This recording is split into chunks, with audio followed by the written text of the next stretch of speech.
할렐루야. 오늘 이 새벽에도 하나님께서 말씀 통하여 저와 여러분에게 큰 은혜 주시는 귀한 새벽이 되어지기를 주님의 이름으로 축원합니다. 우리나라는 역사적으로 참 힘든 일들을 많이 겪어왔습니다. 그 중에 한 가지가 일제로부터 통치를 받고 나라의 주권을 빼앗겼던 시대가 있었습니다.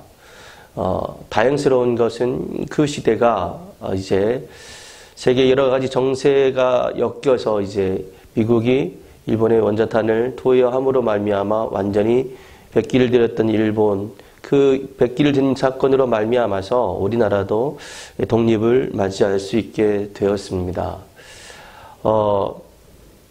한 나라가 우리나라가 이제 그렇게 독립을 맞이하게 되기 위해서 우리의 힘으로 된 것이 아니라 정말 어떤 세계를 움직이는 힘, 우리는 그렇게 믿음으로 고백하죠. 하나님의 은혜, 하나님의 역사라고 고백하는데 이 세계를 움직였던 아주 악한 힘들이 무너지고 깨어지는 것을 통해서 우리나라는 광복의 은혜를 입을 수 있었다는 사실을 우리는 잘 기억하고 있습니다.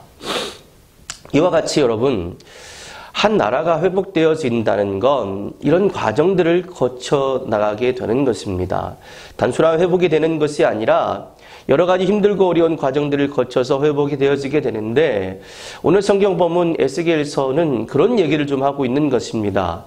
이스라엘이 회복되어질 때 어떤 역사가 일어날 것인가? 좀 더 궁극적으로는 하나님의 나라가 이 땅 가운데 임하게 될 때에 어떤 역사가 일어날 것인가에 대한 모형, 틀, 예를 우리가 오늘 이 성경 본문을 통해서 볼 수 있는데요. 오늘 성경 본문의 전체 내용은 이런 것입니다. 곡이라고 하는 나라와 여러 연합군들이 이제 이스라엘을 쳐들어오게 되는 것입니다. 이제 포로 생활 가운데서 돌아왔던 이스라엘, 이제야 평안이 좀 거할 수 있을 것인가 라고 생각했던 그 이스라엘을 향해서 곡을 비롯한 여러 나라 연합군이 들어와서 그들을 침범하러 왔습니다. 그런데 오늘 성경 본문에는 그들이 그렇게 침입하러 왔으나 하나님의 능력 앞에서 그들이 완전히 무너질 것에 대한 예언의 말씀을 하고 있습니다. 그래서 오늘 성경 본문 21절과 22절의 말씀에 보면 하나님께서 그들 안에 칼을 보내시고 하나님께서 그들 안에 전염병과 우박과 폭우를 보내셔서 불과 유황을 보내셔서 그들이 스스로 멸망할 수 있도록 만드시는 하나님의 역사를 일으킬 것이라고 이야기하고 있다는 것입니다. 하나님의 회복의 역사가 일어날 땐 하나님께서 강력하게 일하시는 것이 있습니다. 그런데 그 하나님의 강력하신 일하심 이전에 일어나는 일들이 무엇이냐면 바로 힘이 센 여러 나라들이 힘이 약한 여러 나라를 공격하고 짓밟는 것입니다. 그래서 여러분 오늘 성경 보면 13절에도 보면 이렇게 얘기하고 있습니다. 스바와 드단과 다시스의 상인과 그 부자들이 내게 이르기를 내가 탈취하러 왔느냐? 내가 내 무리를 모아 노력하고자 하느냐? 은과 금을 빼앗으며 짐승과 재물을 빼앗으며 물건을 크게 약탈하여 가고자 하느냐 하리라고 얘기하고 있습니다. 그러니까 여러분 곡을 비롯한 여러 나라가 지금 왜 모였냐면 약탈하기 위해 모였다는 겁니다. 가난한 나라를 힘들게 하고 그들이 가진 것을 빼앗기 위해서 모였다라고 이야기하고 있습니다. 여러분 우리는 일제시대를 통해서 우리나라가 얼마나 많이 강탈을 당했는지 모릅니다. 아이러니하지만 우리나라에 있는 이 철도가 생겨지게 된 이유 중에 하나가 무엇이냐면 우리나라에서 이렇게 착취한 그 착취물들을 어떻게 일본으로 이동시킬 것인가 또는 반대로 어떻게 전쟁터에 이동시킬 것인가 이것 때문에 우리나라의 그 철도가 시작된 것 아닙니까? 여러분 그렇습니다. 이 침범하는 악한 나라들이 가지고 있는 특징들이 무엇이냐면 경제적 이익, 재물의 눈이 멀어서 약한 나라를 힘들게 하고 고통스럽게 한다는 것입니다. 그런 의미에서 우리가 물론 우리가 세계 역사를 이렇게 좌지우지할 수 있는 힘과 능력이나 어떤 일을 하고 있는 사람들은 아닙니다만은 그럼에도 불구하고 세계를 바라볼 때 이런 시각들이 우리 가운데 있어야 된다는 것이죠. 세계에는 힘이 있는 나라들이 있습니다. 힘이 있고 강력한 나라들이 있는데 그 힘이 있고 강력한 나라들이 주로 하는 일들이 무엇이냐면 약한 나라의 것을 빼앗는 것이죠. 그러나 요즘 현대시대는 빼앗는 것처럼 해서 빼앗으면 안 됩니다.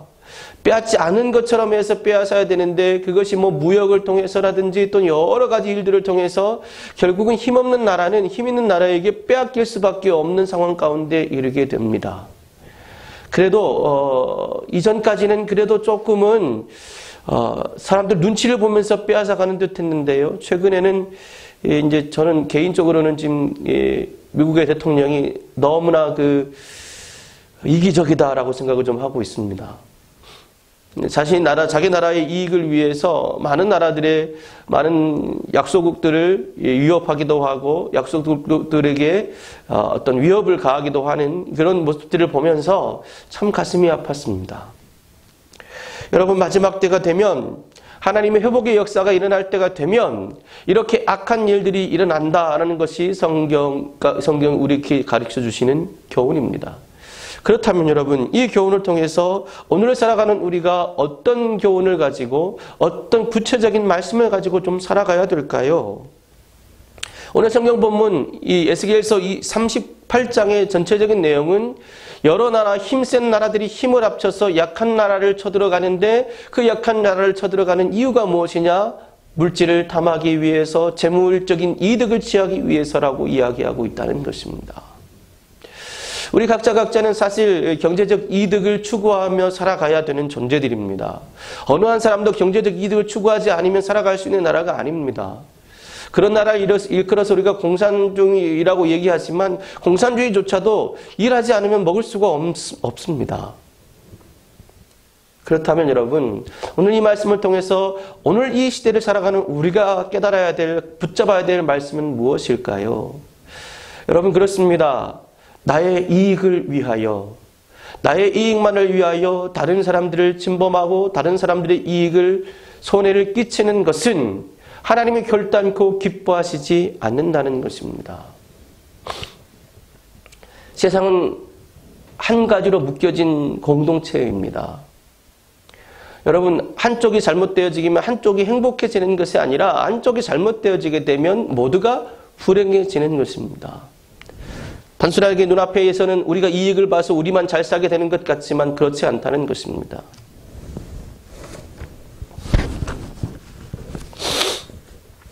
옛날에 어떤 상점이 많이 모여진 곳에 이제 경쟁적으로 일을 하게 되는데 어떤 집이 장사가 잘 됐습니다. 어떤 집에 장사가 잘 돼서 너무나 사람들이 그 집에 많이 가는 겁니다. 그런데 어느 날 이 사람이 갑자기 문을 일찍 닫기 시작하고 물건이 없다라고 이야기하기 시작한 것입니다. 이게 왜 그런가 봤더니 자기 집에 장사가 잘 되니까 주변 상가들이 껴오는데 문을 닫는 집이 생기더라는 거예요.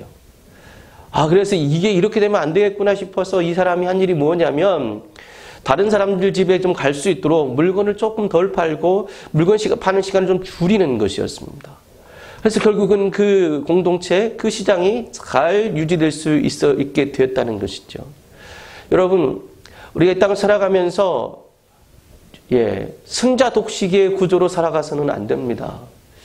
승자 독식이 아니라 우리가 함께 잘 살아야 하고 나누며 살아갈 수 있는 귀하고 복된 나라, 귀하고 복된 지역, 귀하고 복된 회사를 만들어 가야 되는 것이죠.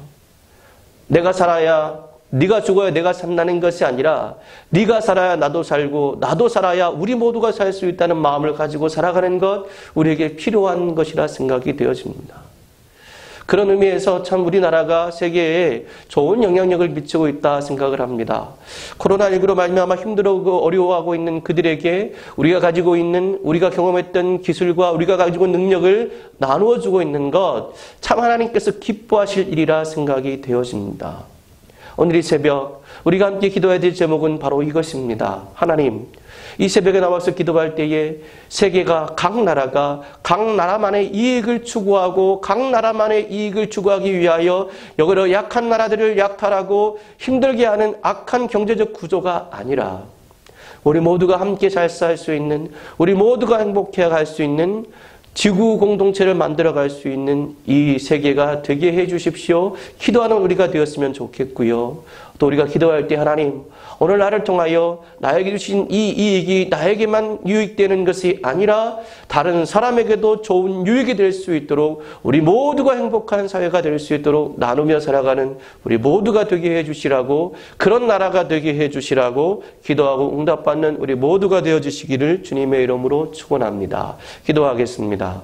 하나님 아버지 감사합니다. 이 새벽에도 우리에게 하나님 아버지 에스겔의 그 회복의 말씀을 주시고 그 회복하는 시기 가운데 악하고 교만한 이들의 하나님 그 침범이 있을 거라고 말씀해 주셨습니다. 그러나 그 침범 앞에서 하나님은 역사하시고 하나님이 일하셔서 그들을 물리치시고 그들을 패하게 하실 것이라 말씀해 주셨습니다.